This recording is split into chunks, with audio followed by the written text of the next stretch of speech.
Hi folks, welcome to another edition of An Hour with Bob. Today we got one of my favorite guests, especially as a politician. I don't call him a politician, but he's a good politician. And he's the mayor of East Providence. His name is Robert DaSilva, or Roberto DaSilva, right? That's your real name, right? That's correct, Robert. That's correct. Portuguese. That's Portuguese. Roberto DaSilva. Yes, sir. Yes, sir. But my friends, DaSilva. But my friends call me Bob. Exactly, like me. So we have an hour with two Bobs. Two Bobs. An hour with Bob squared. How's that? There you go. Yeah. Double Bob. Double Bob. How's things going in East Providence? First of all, how long you been the mayor now? Things are good. I'm in my 8th year now. 8th year. Second term, and yeah, there's a lot of great things happening in the city as far as right. You know, infrastructure improvements. You know, businesses opening up. There's so many great things happening. All right, well, let's start right from the top. East Providence Housing, the Housing Forum, what was going on there? What's happening? So, you know, across the state, we're facing a housing crisis, but it's not just across the state, it's across the nation. I actually just came from lunch with a friend who said his neighbor put up the house for sale next door to him, put it up on a Friday, it was sold on Saturday. So there's a huge demand for housing here in East Providence and across the state. And they're selling at a premium. And what ends up happening is you have a lot of people who are young adults looking to find their first home or their first apartment. Right. And because there's such a demand and such a small supply, the prices are elevated. The prices are elevated. So what we're trying to do is we're trying to work with different developers to create all levels of new housing, whether it's affordable, deed restricted, or market rate, whether it's single family homes, duplexes, or apartments, right? So we're working on it. So we have a housing forum coming up on May 13th at East Providence City Hall, working with a lot of our nonprofit housing developers to talk to the community, to get their feedback on what issues are important to them and how we can collaborate to make housing available for everybody. And what about these ADUs? What are you doing with them?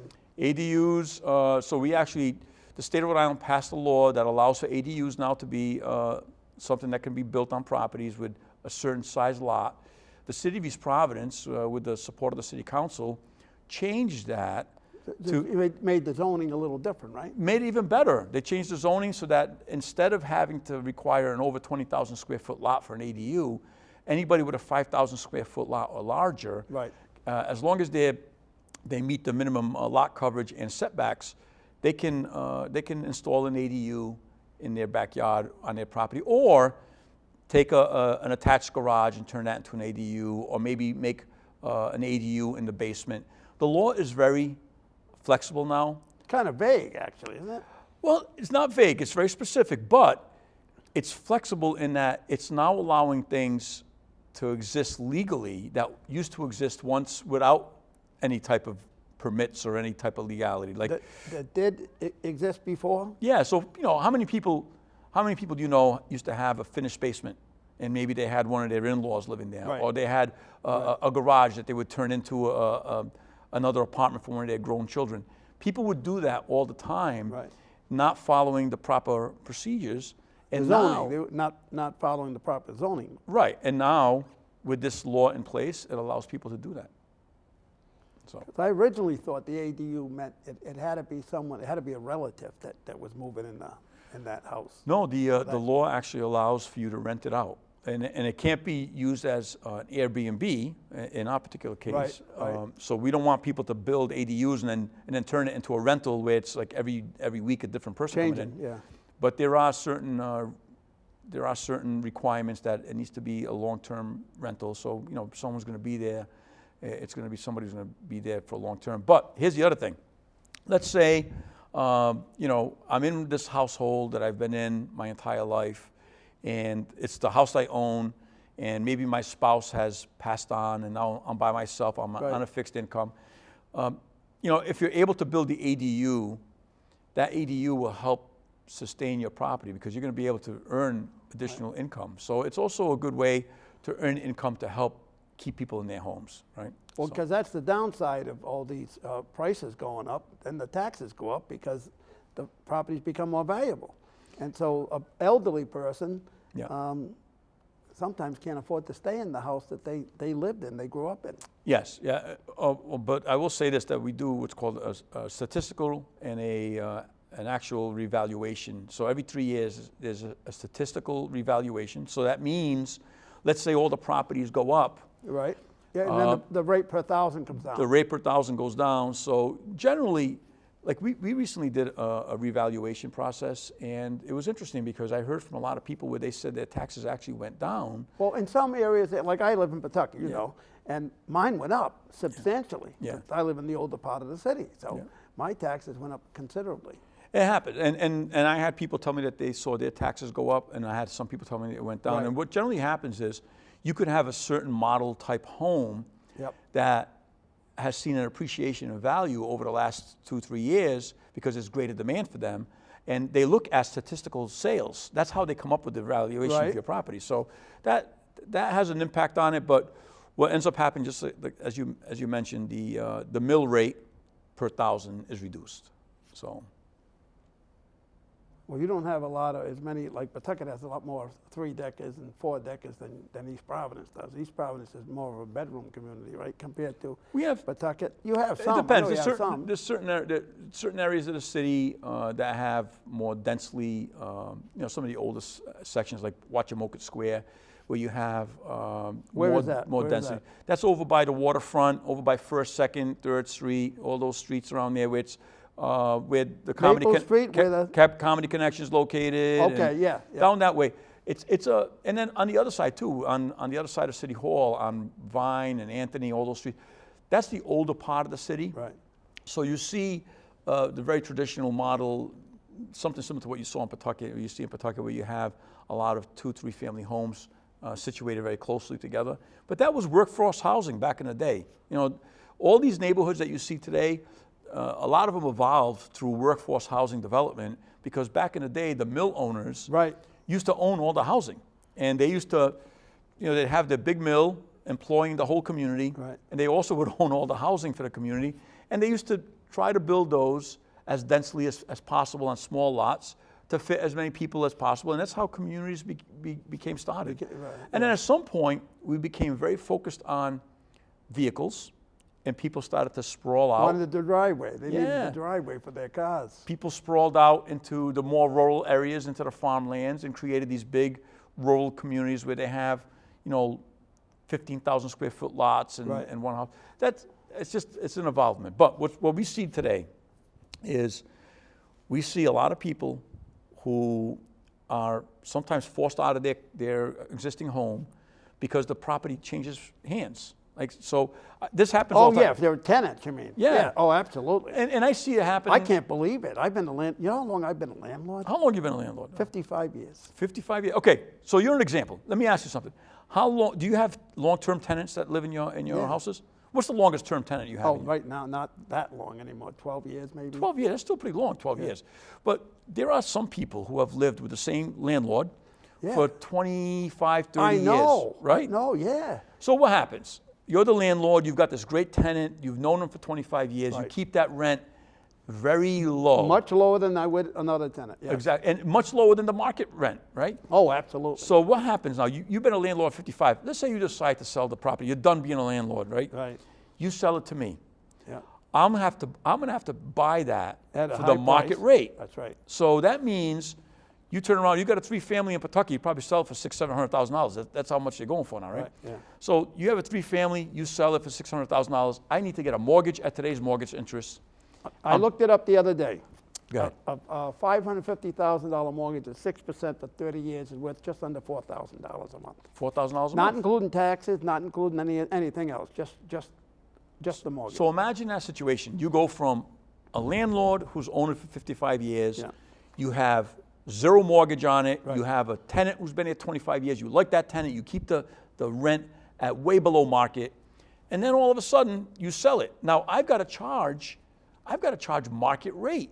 Oh, yeah. Because I got to make the ends meet, right? $1,500 a month for that particular apartment. Listen, if I could find a $1,500 apartment in East Providence today, Really? that's a win. Yeah, the feedback I'm getting is that $1,900, $2,000 for these apartments, and it's a struggle. So I get a lot of older residents who have been in a particular apartment for 20 years, 30 years. The property changes hands. Now they're on the street because they can't afford the new rent. The rents are crazy. I wouldn't dare charge the money. Even when I've lost a tenant, I still don't charge the market value. I mean, I do well. I don't need, I don't have a mortgage, so why do I need to charge the crazy rates that they're getting for housing? So what's the solution? This is the challenge that we're facing across the state and across the nation. The governor has been a big advocate of putting money into these programs. Rhode Island Housing has multiple different programs that they try to see if they can make more housing available. And I believe the voters have voted twice on bond initiatives to borrow money to make this become a reality. So there's a real push to try to make or try to create more housing so that it becomes more affordable. But it's a constant battle against. It's a constant battle, believe it or not, against people's perceptions of what workforce affordable housing means, right? Well, what does it mean to you? It means a place where a young family or a young person in their 20s, mid-20s, early 30s, who are gainfully employed, who want to live somewhere and pay rent, right, and not have to put most of their salary into housing and never build equity and never build wealth. So my idea of affordable housing is you have housing that meets the needs of all the segments that need housing. There are some people who are really working poor. They're making ends meet. Right. They're making ends meet week to week. They need to live somewhere where they don't have to worry about making the rent payment. So working with nonprofits that have subsidized apartments for those people are huge. You also need something for people 55 and older. I think having specific communities that are geared towards people 55 and older. We have 3 high-rises in the city, right, that are operated by the Housing Authority, the East Providence Housing Authority. Originally, they were designated elderly housing. Now it's opened up. It's a mix, right? Well, the one I'm familiar with is I knew a couple of people that live in the one in Rumford there. You're talking about Rumford Towers? Yes. That's a privately owned. Oh, it is? Deed-restricted affordable housing development. That's privately owned. But we have 3 high-rises that the City of East Providence Housing Authority manages. Okay, that's not one of them, I guess. No. And there's a waiting list, I believe, of 800 or 600 to 800 people on a waiting list trying to get in here. Right. And a lot of these people are older residents who don't have a place that they can afford to live in. So it would be wonderful to see developments that focus on creating communities for 55 and older so that they can leave their single-family home. They may be living in a 4 or 5 bedroom home. And that will open it up to a young family. And that could open it up to a younger family who's trying to get a start in life, give these people an opportunity to still stay in our community so they're not being forced out, and create more housing for everybody. It would be a trickle-down effect. So. Right. Now, what is it? How do you feel the difference? You used to be a state legislator. Yes. How's the difference for you? Well, doing this job compared to you got more control, right? Well, it's not so much about that, but I can actually. You can do more. We can do more. We can see. As an individual, you can do much more. Right. You can see actual things happen. Right. You could see improvements to local parks. You can see improvements to streets. You can see improvements to the water distribution system. You can see improvements to the sewer system. When people come to me with a problem, I get to sit down with them, and if we can find a solution, we find a solution. I feel like being in this role as mayor, you can actually make a difference that's touchable, tangible, right. And quicker. And quicker, right. Although, I got to say this, having to navigate all the different regulatory, hurdles, Right. Sometimes slows things down. Everything takes time. Like we're building a community center for the people of East Yeah, Providence. we're going to talk about that, yeah. And that took When is that going to be complete, or do you know? that's going to be October of this year. Oh, really? October 31st, 2026, we need to have it up and operational. It's tied to some funding that And Governor you have to have it done by then? Governor McKee's Community Learning Center funding, which is $10.4 million of this project, requires that the center be operational by October of 2026. And what happens if it isn't? I got to come up with $10.4 million to give No back. kidding? No way. No way. Yeah, Really? something along those lines. But, Really? but we feel confident we'll have it up and running. If you've driven by Pawtucket Avenue across from the East Providence High School, you'll see that there's a structure going up. It's starting to take shape. The steel's going up. And we feel that once this part of it is up, things will start moving along really Right, quick, right. and you'll see things really materialize. Plus, you're in the real construction part of the Yes. season now, right? This is, And the thing is, what people don't see are the months and months and months of work right. that went into engineering. First acquisition of the funding, right? Yep. Then the initial engineering, then the RFP, then the selection of the management firm and the construction company, Then the foundation. getting the foundations in, getting the engineering. So the engineering first, then it has to be checked by 2 other engineering firms to make sure it's all good. It's quite fascinating. The amount of work that goes into any project is really, it's time consuming, but it's the behind the scenes things that you don't see Right. that you think, wow, how quickly this went up. No, it's been like 2 years in the works before you see it go up, you know? So it's good stuff. I was listening to PRO yesterday because Jim Hummel was on. I like Jim Hummel. Yes. And he was talking about places that are no longer around in Rhode Island. And of course, Crescent Park come up. Yes, yes, And most people, they think of Rocky Point. yeah. But Crescent Park was a big spot too for me growing up. Both of them were. But they had the Shore Dinner Hall, right? Yes. Just like Rocky Point did. They both had. Crescent Park, I mean, the history of Riverside and the history of East Providence, actually, if you look up some of the old history books in the 1800s, we were the resort town for a lot of the wealthy industrial people from Providence Right. and from New York, New Jersey. People would travel by train back then. Right. And they would come down to some of these attractions. There were a lot of summer homes. A lot of the neighborhoods that currently exist in Riverside, they were summer beach homes, and they were on sand bluffs, right? As a matter of fact, where the current carousel is today, if you look underneath it, when we did the work recently to stabilize the foundation, underneath that carousel is all sand. So that whole area, That was a peninsula of sand. that was all a huge sand dune, right?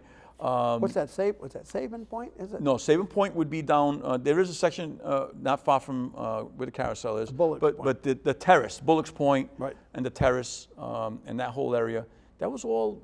That was a lot of sand, a lot of beach, and so that amusement park was a major part of our community, and a major part of our identity. And when you look back at the history of how there were so many hotels up and down Bullock's Point Avenue and in the maze, and it's fascinating. As a matter of fact, Boyden Heights, the neighborhood Boyden Heights, that was a competitor to Charles Loof, who, if you take a ride down Boyden Heights Boulevard and you see all the roads as they go around. Now Luther's the name of the carousel. The carousel, right. So when Crescent Park was operational, one of the people who was involved, Mr. Boyd, who was involved with Crescent and Charles Loof, decided he wanted to start his own amusement park. Right. And so he designed and built an amusement park in Boyden Heights. If you drive around Boyden Heights, you'll notice that the streets are all windy. Yeah. They pretty much took the pathways of the park and left it. Right. It's kind of fascinating. And there's actually there's a home there that's, I think it's like octagonal shaped. Octagon? Octagon, like an octagon, right? Right. And from what I understand, that was the old bandstand, and it was converted into a home. So it's quite fascinating. The history of the area is fascinating. And as, you know, as people started to move away from train travel, and as they started to move away from these parks, they got developed into housing, into homes, right? And Crescent Park, same thing happened. I'm glad that the people had the vision to preserve Crescent Park Right. As it is now, because it's still a beautiful park. We have concerts there all summer long, free concerts to the public. The carousel is still a great attraction. Yeah. And we recently just awarded a concession stand to Joe's Snack Shack. We had Dooms Brothers were Right, in there. yeah, yeah. And they recently moved out. They decided that they were going to give it a break because they're expanding quite a bit. They've got some other restaurants. I think they were marvelous partners. The food was fantastic. It was. They were marvelous. But they decided that, hey, we got to take a break right now. I think they're growing very fast and very rapidly. So they ended up taking a break from Riverside. We got a gentleman who's actually an East Providence guy who grew up in East Providence, and he does a food truck that he's taken to a lot of our events, and we had positive experience with him. He put in for the RFP, and we're happy to award it to him. So Good. you'll have clam cakes, chowder, hot dogs, hamburgers, all these things happening at the concession stand at the carousel this summer. So we look forward. When's that starting? Labor Day? Memorial Day, I mean? Probably, I don't know. I got to find out what the timeline is. We'll do a ribbon cutting. We'll make sure we invite the public to come support the local Joe's Snack Shack. All right, that community center, getting back to the community center, what does that go to offer people in East Providence? That community center is, okay, so East Providence does not have, can you believe East Providence, the 5th largest municipality in the state of Rhode Island with almost 50,000 residents, does not have an actual community center for our children, for our kids. No, I didn't know that. No. So when I came into office, we were renting space in EB-CAP, right? They were renting a little space. But EB-CAP was growing. And EB-CAP is? East Bay Collaborative Action Program. They were growing into the rec space. And when I took a look at what we were renting, and I think we were paying over $60,000 a year, and we had a custodian there full time, I was like, this is not working out for me. So we ended up moving them into the basement of the senior center. So the rec program is operational out of the senior center, which is a very small program because they don't have room to grow right now. What this is going to do is you're going to have a full-size gymnasium with multiple program rooms that you can run recreational programs. We're going to have a health monitoring office, so there'll be an office that we're going to go out to RFQ or RFP, see if we can get a healthcare provider to do health monitoring out of that building. We're going to have workforce development, which is important and is a requirement of the funding that we're utilizing. Workforce development. So in partnership, we're going to look to partner with some of our higher education partners like Rhode Island College, CCRI, URI. We already have a partnership with Roger Williams University to do workforce development training. So we're going to try to partner with some of our higher education partners to see if we can have classes so people in East Providence and the East Bay can take the classes there and position them in a better position to move up the ranks in their jobs. Right? And then we're also going to have out-of-school learning opportunities. So one of the things we've been doing is the Learn 365 through Governor McKee. We've been offering out-of-school learning opportunities for when kids are out of school during vacation. So math opportunities, reading opportunities. Yeah. So this facility will serve multiple purposes. It's located on the campus. I was going to ask you, why the location? What? The location, you couldn't ask for a better location. It's on Pawtucket Avenue across from the East Providence High School, in the same campus as the East Providence Senior Center.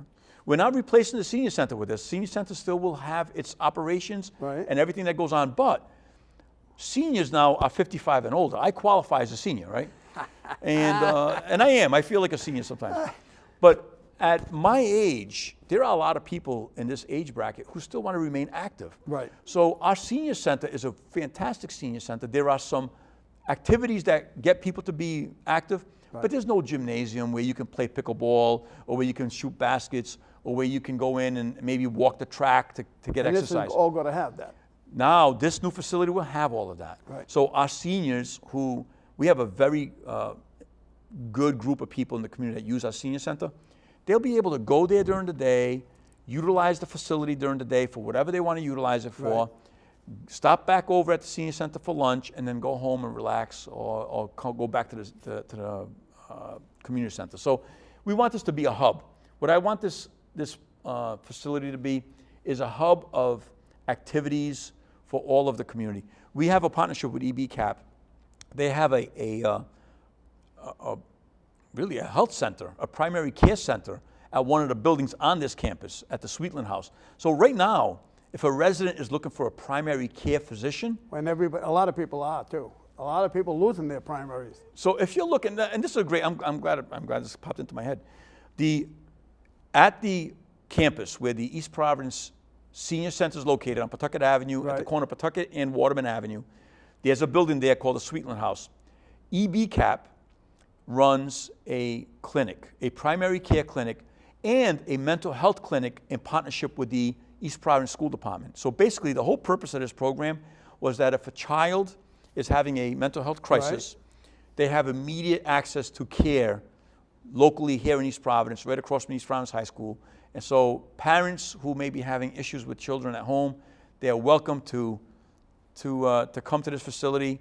It's right next to where the new community center is being Now, built. is it a walk-in, or they have to make an appointment? They or can what do they walk have in to there do? and make an appointment. Yeah? It's not set up as a walk-in right now, but if you needed a primary care physician, they're an incredible facility. They have a doctor on hand. Just walk in, sign up, and now you have your primary care physician.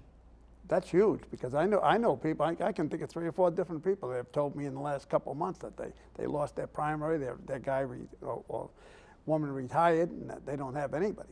And the same thing happened to me. My doctor retired, and now I kind of was stuck. Where do I go? So, Right. Luckily, I found somebody, but it's still not. There's a crisis of primary care physicians in the state of Rhode Island and in East Providence. And dentists, especially dentists. And hopefully that changes over the years. I know part of the issue has been supposedly the reimbursement rates are different here than they are in other states. Yeah, they're only getting 70% here in Rhode Island when they get 100% in Massachusetts. So why would you want to be a dentist in Rhode Island when you can get 100% in Massachusetts? I don't know what the answer is to fix that issue, but I know that if people in East Providence are looking for a primary care physician or a pediatrician for your children or for yourself, you can stop in at the Sweetland House, located at the Senior Center Complex, and walk in and ask them if you can get an appointment. Waterman Avenue at Pawtucket Avenue, right across from the East Providence High School. Right. It's a good thing. All right, the bridge. Let's talk about that bridge. And your benefits. Well, you've done well you handled the bridge well with businesses around there. Well, look, the bridge was a major disruption. It had to be a killer, especially the first year, right? The first 3 or 4 days was like something out of an apocalyptic movie. It was terrible. I'm giving you the year. You're talking the first few days. And then it was an immense hardship for the next few weeks until they ended up getting the third lanes open, right? That was a good move. And that changed things around. Do we still get some very frustrating traffic situations that occur? Yes, because if there's an accident on the highway, or if there's a breakdown, it's a major issue. And it was also a good idea to put the trucks on the road, on the highway, the tow trucks on the road. So the state has tow trucks available to respond to remove vehicles from the road. State police are there to immediately respond to accidents or broken down vehicles. The reality is it's not perfect.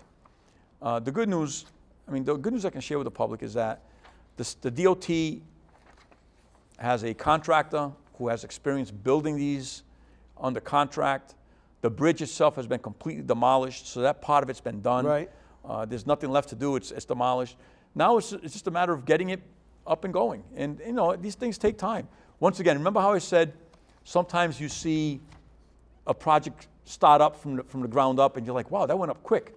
Because 2 or 3 years ahead of time, they were doing the engineer work, they were doing the procurement, they were doing all that. Right. In this case, it was different. They didn't have 2 or 3 years to do procurement, engineering for a full replacement. It was an emergency situation. They shut down the bridge, and then from that point on, it started. And so normally a project like this, you would see so much, it would appear a lot quicker because you had 2 years of prep work that happened before you actually see construction. Right. In this case, you see construction immediately. The bridge has been demolished. It's just a matter of us, hopefully this year you'll see a lot of movement. Hopefully this year. Noticeable movement. Yeah. Well, one of the things that they signed up for, the construction team, was that they wanted to have this thing built by November, I believe, of 2028. And there's like up to $10 million of incentives Right. if they get it Before built. the election or after the election? Well, that'll be way after. It's not November this year. It's No, 2028. I know that. I know that. No, but So, before that's right. There will be no state election. There'll be that no year. state elections then. Yeah. But if they meet the timeline, and if they get it done before the timeline, they stand to bring in substantial bonus money. Right. So I would imagine that they're working as diligently as possible to get it done. The other thing too is this company Walsh that was awarded the project. Where are they out of? Chicago, I believe, but they have over 100 years of experience of building bridges, and the bridge that they're going to build to cross the river there at the Washington Bridge is a same model that they've built in another state. So it's not like they're not redesigning it; they're just designing it for the specific location. But they're using a tried and true bridge model that they've already built, right? Yeah, So- method. But they're actually, are they building a whole new bridge or half a bridge? Well, I mean, it'll be For one lane, one direction. Yeah, Yeah, so going westbound will be all new. But the good news is, included in this project will be, there's two bridges that go over 195 that create a choke point on 195. Right. I think it's Potter Street is one of them, and Public. It's a couple of streets that go through East Providence. Those bridges over the highway, they're going to get replaced, and they're going to widen the lanes of travel on the actual highway, on the highway. You're there. talking about ramps onto the bridge? No, so if you're coming from Seekonk on 195, Right. there's a couple of Going west. Yes, there's a couple of bridges that you go underneath, street underpasses, and those abutments and those bridges, Right. they narrowed the road there artificially, so they narrowed down to 3 lanes, I believe. Oh, I got you. Yeah, So yeah. what they're looking to do is remove those 2 bridges and widen the abutments, right? And bring the abutments out so that you can have 4 lanes, I believe, going through there as opposed to 3. Because what's happening is you get these bottlenecks that occur, Right. and it backs up traffic into Seekonk. Now, as long as I can remember, before this bridge ever shut down, when I used to drive on Pawtucket Avenue over the highway to go drop my kids off at the high school, I would look over into Seekonk, and traffic would be backed all the way up into Seekonk as far as the eye could see, because there were numerous accidents that would occur over by Gano Street almost on a routine basis. You had traffic coming on from Taunton Avenue, and then traffic trying to switch over to Gano Street, the off-ramp. Right. And so you had cross-traffic happening there, and you had a lot of accidents. Almost daily there'd be an accident that would occur on that stretch of road. So part of the design will deal with that problem. Part of the design will have an off-ramp at Waterfront Drive, which will take a lot of traffic that used to take Gano Street. Instead of taking Gano Street, they'll take Waterfront Drive right. and head over to the Henderson Bridge. So you're going to see a major redesign of traffic flow through the area. It's not just a bridge that's being built. Right. It will See, be. I didn't realize that, but I do, now that you said that, because I go over that. In fact, this show is shot in East Providence, and I go over that bridge a lot, and I know exactly what you're talking about, where there is that choke point. Yeah. In fact, 2 choke points. Well, one that I can think of right off the top, they park the trucks there. The tow truck parks right against the abutment there. Exactly. And so I mean, look, this is going to be anytime there's construction, it's a major inconvenience, right? The construction will have to shut down a couple of streets that cross, East Providence. I think Purchase Street. Actually, I think it's Purchase and Potter. I have to double check. I'm not sure now. Right. But those 2 streets have bridges that go over the 195. They're very narrow on the travel lanes. They're going to widen they're going to replace those bridges with bridges that have wider abutments, which will allow for 4 lanes, I believe, to travel continuously underneath those bridges instead of creating these choke Well, points. how quickly can they replace those bridges? Are they going to be done at the same time? I'm hoping time frame? I'm hoping it's going to be quick because they have time to plan that, right? So they don't have to shut that down, right? Right. You would imagine Right. they can. So let's Close think, it down to a lane or something. let's think about this. When you're building a bridge, all those steel girders, they don't have them laying on a shelf. You have to design them, engineer them, Right. and then you go to a steel manufacturer, a forge, that builds those steel girders.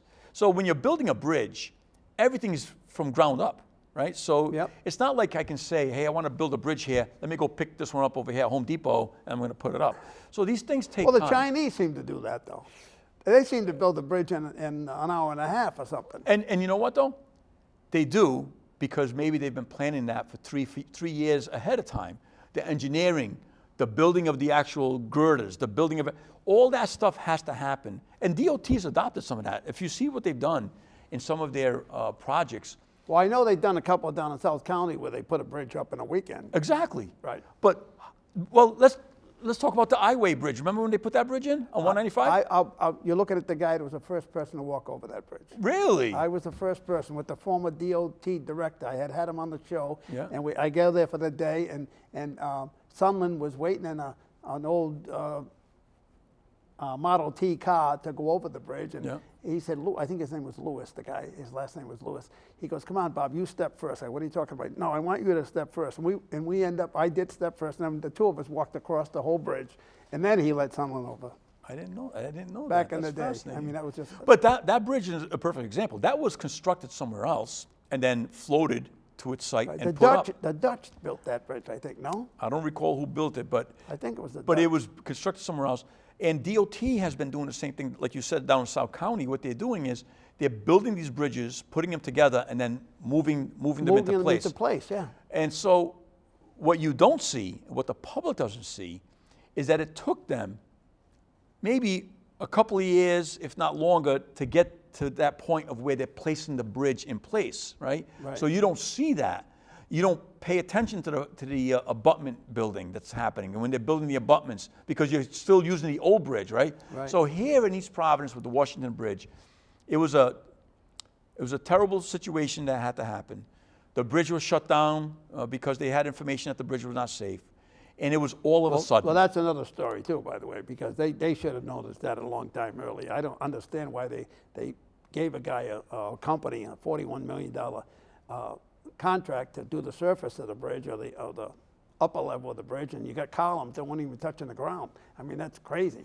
Well, I think if there were people who were not doing their job, if there were companies that were fabricating reports, then I hope they're held accountable. I know that there's legal action actually occurring against some of these companies. Several of the companies. So look, I think at the end of the day, our community is very resilient. There are still days where the traffic is horrendous, but our small businesses are growing. I see more and more small businesses moving into the city. That's what I was going to talk about. Yes. And I've been fortunate. We recently 3 different cafes opened up in the city. We had Society Cafe on Broadway, Cafe Alma on Warren Avenue, and Honey Cafe down on Willard Avenue. So these are people, small businesses, willing to invest in our community. Right. And that's just but a small sampling of some of the businesses that we've seen open up in East Providence. You got some great breakfast places in East Providence. We do, and we've got great restaurants.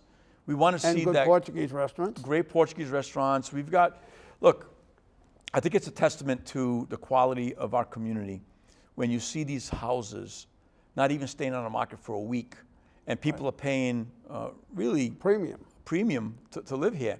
We have a new high school. We have a great team of teachers and educators who work in these high schools. We have a brand new middle school, Martin Middle School. We have a brand new pre-K that's being built. So we've put millions of dollars into upgrading our schools across the city. We've put millions of dollars into upgrading our parks across the city.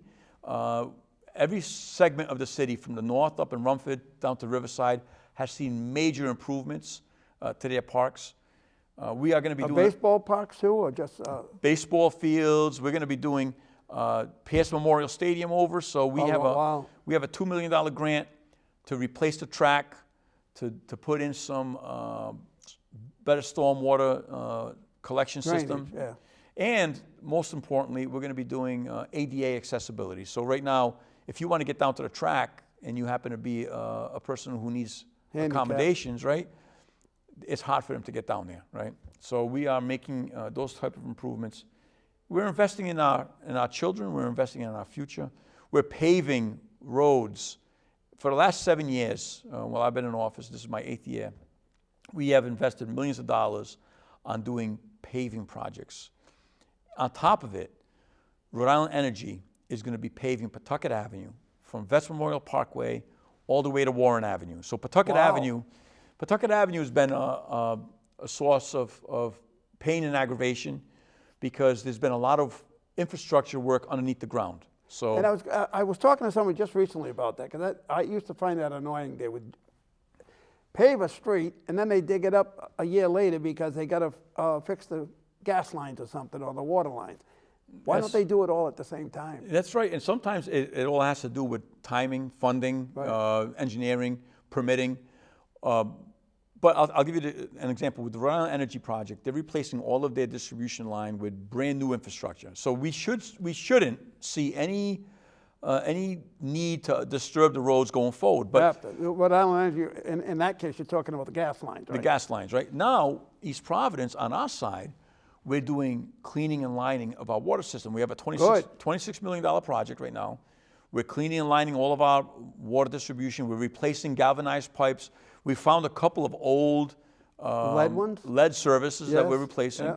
So we're doing all that work right now, and we actually moved our team to Pawtucket Avenue to get the Pawtucket Avenue part of it done, so that Rhode Island Energy can move in and pave this year. Right. We're hoping they're going to be paving in spring, and then DOT is working on creating a dedicated left turn lane at Pawtucket and Waterman Avenue, and DOT will be paving from Warren Avenue to Waterman Avenue and beyond as part of one of their projects, one of their road improvement projects. But that, hopefully we'll be announcing that later this year. That will probably be a next year project, that second segment of Pawtucket Avenue. But I see the engineers, I'm constantly on the phone with DOT, having discussions with them to ask them, hey, what's the status, where are we going? And there's a lot of great things happening. The other thing, phase 2 of the Henderson Expressway. All right. Is, I use that all the time, by the way. So, you see what the Henderson Expressway looks like, a highway to nowhere, right? Right. That was designed to be almost like a 195 going through the We city. always called that the Red Bridge, the new Red Bridge. The we new used to Red call Bridge, that, right. Right. And Henderson Bridge, they did a great job. The DOT did a great job replacing that bridge. We got rid of a lot of the on-ramp infrastructure, right? There was a lot of on-ramps that were taking up Right. space. But you did put rotaries there. A roundabout, a rotary. I'm a big fan of rotaries, Are you actually. really? Yes. I think it's, I'm a big fan of them if everybody could drive. yes. I think that is the biggest issue, is that Yes. people have a hard time understanding how to utilize a rotary, but You get them in Europe. You see them all over Europe. everywhere in Europe. Right. I was up in the Azores, and Yep. they are everywhere in the Azores. Where? And Where? St. Michael? St. Michael. Yeah. But here's the reality, though, Bob. A rotary's safer. Right. Here's why I like And rotaries. it's fast. They're quicker because you Quicker, don't have you to don't have to stop stop for at no the red reason. light. Exactly. You don't have to stop at a red light when nobody's coming the other way. And then we've had situations where we have a power outage because of Right, a storm. right. I have to deploy police To to go the to that intersection, intersection. to direct a traffic signal intersection. Right. And so sometimes you don't have enough police to handle all the different intersections. A rotary never needs a police officer to direct because it's there, and people And no electric bill. and no electric bill. And people do give me feedback on it. I think initially there was a lot of people upset about it because they didn't understand how to navigate it. But now that it's up and running, I get a lot of positive feedback on it, so it's good. Really? Yes. And phase 2 will be from Massasoit to Broadway. We're going to replace. Massasoit. Oh, I know. So where the rotary is, Yep. to Broadway, we're going to replace that 6-lane highway with more of a Blackstone Valley or Blackstone Boulevard type. With a center medium, you Center mean? medium with like trees, and Right, it'll be nice. It'll be Yeah? nice, yeah. We're excited about that. Well, so you're doing some things. You're getting got some so much. activity going. We have so much going on. I can't even scratch the surface here. Let me think. We see the waterfront is an. Oh, I like that the area down by the water over there by the Henderson Bridge there. The water goes down. What do you call it? You said it a little while ago. Along the Henderson Bridge, you've got the Seekonk River, right? And there's a lot of old industrial parcels Right, yep. that face the water, that touch the water, that have been sitting there doing nothing for decades, right? These companies moved out. A lot of them were oil tank farms that were decommissioned. Right. And so we've been working with Rhode Island Waterfront Enterprises, who is working with Don Law, and they acquired a lot of those lots. And they're looking to build a concert venue on the waterfront. They're looking to build a port that will create job opportunities for our residents and for our state. And they're looking port, to develop. You mean a ferry or something? Well, it could be a number. It could be a number of things. We're looking at a number of things. Cruise ship? Well, we actually had. How deep is the water over there? It's actually very deep. It's one of the deepest channels. Well, yeah, actually, it must be because they used to bring tankers up there. Well, don't forget now. Washburn Wire used to be up there. I knew somebody who worked there. Washburn Washburn Wire is. It's got to be a deep port there. It's got to be deep. That's another great example, Bob. Washburn Wire, then Ocean State Steel, was decommissioned in 2006. Think about this. 20 years ago, the city started working with the owners to remediate this brownfield. It was a highly contaminated brownfield. Right. And they wanted to develop it. That was going on for 20 years. Nothing happened. The property eventually fell into receivership because the people who had purchased it were not delivering on what they had promised. Right. Fell into receivership. I was elected with the goal of getting that out of receivership and turning it into a good piece of property that creates housing and expands our tax base. And I'm proud to announce that there's the same group that developed Kettle Point is now developing the East Point, which we call it East Point. And Kettle Point, for those who don't know, it is a big medical complex. There's a big medical, it's off Vets Memorial Parkway. Used to be an oil tank farm back in the day. Right. And now you have University Orthopedics there, you have housing, you have apartments, you have home ownership. You got a little bit of everything. So that same developer took on the challenge of this former industrial Washburn Wire site and is now developing it. And some of the homes there are going to be selling, well, some are very sold for $1.2 million. So that expands our tax base. Yep. But there's going to be 39 deed restricted, affordable, 55 and older apartments that will be built as part of that. Right. So we're excited about that. So look, you're taking a piece of property that was doing nothing and we're turning it into something. Right. So. Now, don't you have something with the wind farms? So originally over there? Well, you know when Across from India Point Park, you had something over there for a while. That port that we're developing there was going to be to serve the wind farm industry initially. Right. But at the national level, yeah, that really the took a position dive. on wind farms and renewable energies have changed drastically. Right. So, you know, we'll see what that ends up being. There's a lot of different ideas. We're partnering with Provport, who has a real good track record of running a port successfully. And what we'd love to see there, I'd love to see a port that gets used for multiple purposes, whether it's recreation with a cruise ship, whether it's manufacturing, where you manufacture and then ship things out from there. It's a clean slate. My thing is, if there's a company out there looking for space and that requires a deep port, reach out to East Providence. And you've got a lot of it, all the way down the Veterans Parkway there, right? There's all water there. A lot of waterfront, a lot of former industrial sites that are going to get expanded upon and built upon and turned into good, viable communities that help to expand our tax base. And it's important. I look at it this way. East Providence back in the 80s had about 50,000 residents. Population started to decline. We're at about 47,000 residents. We're still doing good, 47,000 residents. Right. But really, when you start to lose if you continue losing population, your town becomes a ghost town. And what's happening is people are not having children like they used to. There's no more 8 kids in a family anymore. That's not the case. You're or right. Not many of them anyway. People don't do that anymore. People are They don't waiting. get married. They're waiting later in life to have children. Right. So there's a lot of things that impact the population rate. And you know, for a community to remain vibrant, you want to have people of all age brackets in your community. You need young people. Yeah. You need, you know, middle-aged people. You need older folks. You need a whole spectrum of different age groups to continue supporting. Here's what's happening in some other countries, like in Japan, where the birth rate has dropped. Italy too. Yes. They're giving away houses in southern Italy. Well, they can't. They're thinking to themselves, who's going to take care of our older population? Right, exactly. You know, there's no replacement population coming in, and we as a country have always been a beacon of hope for people who are looking for a brighter life. who are trying to leave a place or their home country where there are no opportunities. They come here. My parents came here. Right. They left the Azores at a time when there was widespread poverty.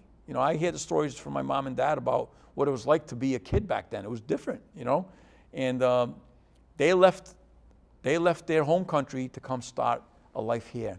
And that is something that this country has always been known for. Right now, there's a lot of policies in place that are dissuading people from coming over. I'm all for enforcing our immigration laws. Right. I'm 100%, as a former police officer myself, I 100% believe that we should enforce our immigration laws. But there's also policies being instituted right now that are making it more difficult for people to even follow the legal process, because they're saying, hey, we don't want anyone from this country. We don't want someone from this country. Right. We only want people from this country, which is not the way that it's not the American way, really. We've always been a country that welcomes people of all countries. And as long as they follow the proper legal process of coming here, we should be a country that welcomes people. Yeah, but a variety of people. It just seemed like most of them were coming from south of the border, Right. and not from Portugal or Italy. There's only, I think I read somewhere, the total amount of visas they allow worldwide coming to the United States is 645,000. There was 2 million a year coming here, and just from the south of the border. That's not fair to the Portuguese, the Italians, and the Greeks, and the Germans, and whoever else. I think immigration policy can be adjusted by the policymakers, Congress. But they refuse to do it. They refuse to do it. They have refused to do it, Republicans and Democrats, for decades. There's been times when we had tragedy in the Azores, where we had a volcano back in the, I think, late 60s or early 70s, where they changed immigration policy at the time to allow more people to immigrate from there into our country. So the reality is immigration policy is set by policymakers, and I think immigration is what makes this country a strong country. Different ideas. Oh, there's no doubt about it. And also the hunger to succeed. The reality is, most people who come to this country, there's a hunger to succeed, a hunger to give their children a better experience, a better life. Right. And if you see a lot of these immigrants, no matter what part of the world they come from, they are the hardest working people who are going to do 2-3 jobs to put food on the table and to make sure that their kids are their first in their generation, or the first in their family to get higher education, to get to have a better status in life than they do, right? Just like the Italians, when the Italians first came over here, people, they were looked down on the Italians. They were looked down on the Italians, They right? sure did. When the Italians came over here, they were discriminated against, just like when the Irish came over here, they were discriminated against. Just like when the Portuguese came over here, they were discriminated. Every wave of immigration goes through this discrimination. Exactly. And what happens? They work their hardest. Yep. They take the menial jobs. Some of them start their own businesses to cater to their own community. And then they thrive and they grow. And they become the next generation that makes America what America is. A great country to live in. But that was changed when they just let people in here indiscriminately without knowing who's coming in here. Yeah, that never should have happened. I mean, I don't think you should ever have open borders. I am totally against that. I think immigration needs to be done with respect and dignity. I certainly don't like seeing what's happening in our country right now. As a former police officer, you had to work based on probable cause. You need to have articulable suspicion to stop somebody. And when I see what's happening, Well, that's called profiling, though. Right. I don't like to see the profiling. I don't like to see, people who look a certain way getting pulled out of a car because they look a certain way and sound a certain way without any evidence that they're here illegally. That to me is wrong. Yep. I mean, that's not the American way, and I certainly I hope that they change those methodologies. Well, I think it's going to happen this coming election cycle. I think it's going to be a big change this coming election cycle. We can only hope. No, We can only hope. I'm not usually wrong. The only elections I've ever been wrong on is my own. Oh. I've always done very well at picking elections. Speaking of which, Yes. When do you run for re-election? I will be announcing, so by the time this show airs, Yep, which is the 7th of May. the 7th of May, so my announcement will be tomorrow as we record this today. Yep. I will be announcing tomorrow, and I will be seeking a third term. We've got so many projects in the pipeline, so many initiatives that we want to continue to see into fruition, and I really feel that we've guided the city through some very difficult times. We guided the city from a city manager form of government that Right, I remember that. had a lot of upheaval and Yes, I do controversy. remember that, yes. There was a lot of negativity surrounding our city back then. Yeah. We had a budget Well, commission. you're the first mayor, aren't you? I was fortunate to be the first elected mayor, and I feel that in the time we've been in office, we've transformed the city government into an open and fair government that does things by the book and that looks out for all of our residents. We haven't had, knock on wood, any of the crazy stuff that you used to see happen back in the day. Right. Doesn't happen today under my watch. And we've been able to leverage the relationship that I've built with Governor McKee, Senator Whitehouse, Senator Reed, Yep. Gabe Amo, Representative Amo. I mean, we've built these relationships with our state elected people, such as Senate President Val Lawson and Majority Whip Katrin Kazarian. We've built relationships that really have benefited our city, and we've passed legislation that have saved us millions of dollars. So we're working collaboratively with our local delegation to the General Assembly, with our governor, and with our federal delegation Right. to get real benefits on the ground for our residents. And we're seeing remarkable changes, incredible grant awards Yeah. to make major improvements. So No, you're unique to me, and I told you before, I would support you any day. You're unique, you're a former police officer, a former state representative, and now a mayor. yeah, and you know, Maybe down the road we'll do something different. And honestly, Bob, I appreciate that. And you know, and also I'm honored that my colleagues in government, my colleagues in municipal government, elected me the president of the Rhode Island League of Cities and Towns, Right. which is an honor that I hold dearly. But I will say this: it's been a wonderful experience. Yep. And I've enjoyed it, and I certainly appreciate the opportunity to sit down and talk to you. And you know, that's why I've come on this show now, I don't know how many times, but Right. anytime you call, Bob, I drop what I've got going on to come talk to you. I appreciate you too. I've known you since when I was a patrolman way back in the day in Pawtucket, and I appreciate our friendship. Thank you. Yes. Well, thank you for spending an hour with Bob. Once again, Roberto, or Robert, and Bob spent an hour with Bob. Bob and Bob. Bob DaSilva and Bob Venturini on an hour with Bob. Until next time, folks. See you.